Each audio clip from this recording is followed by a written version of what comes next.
Notion AI আমার খুব পছন্দের একটি টুলস, কারণ এই টুলসের মাধ্যমে আপনি আপনার পড়াশোনা সহ বিভিন্ন বিষয় এক জায়গায় সংরক্ষণ বা সাজিয়ে রাখতে পারবেন। দেখা গেলো যে চ্যাট জিপিটি থেকে তৈরি করা আমাদের যে নোটগুলো আছে ওইগুলো যদি আমরা ফাইল আকারে আমরা কোথাও রেখে দিই, তাহলে ওইগুলা পরবর্তীতে পরীক্ষার আগে বা দরকারের সময় খুঁজে পেতে অনেকটা কষ্ট হয়ে যায়। নোশন খুব গুরুত্বপূর্ণ একটি টুলস। আমরা আমাদের পূর্বের তৈরিকৃত বিভিন্ন নোট আমরা নোশনের মাধ্যমে একই জায়গায় সাজিয়ে রাখতে পারি।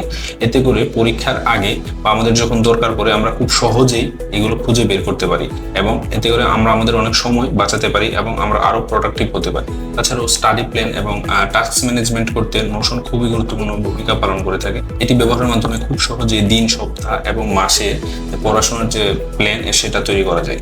ডেডলাইন সহ টাস্ক যোগ করে পড়াশোনা গুছিয়ে রাখা যায়। নোশন ব্যবহারের একটি চমৎকার উপকারিতা হচ্ছে গ্রুপ প্রজেক্ট ম্যানেজমেন্ট। এই টুলসটির মাধ্যমে খুব সহজেই বন্ধুদের সাথে প্রজেক্ট শেয়ার করে ওই প্রজেক্টের উপর একসাথে কাজ করা যায়। কে কোন টাস্ক করবে, কি আপডেট হয়েছে, সেগুলো সব এক জায়গায় দেখা যায়। এই টুলসের একটি উপকারিতা হচ্ছে আপনার ডিভাইসে যদি ইন্টারনেট নাও থাকে, আপনি অফলাইনেও আপনার সব ধরনের কাজ করতে পারেন।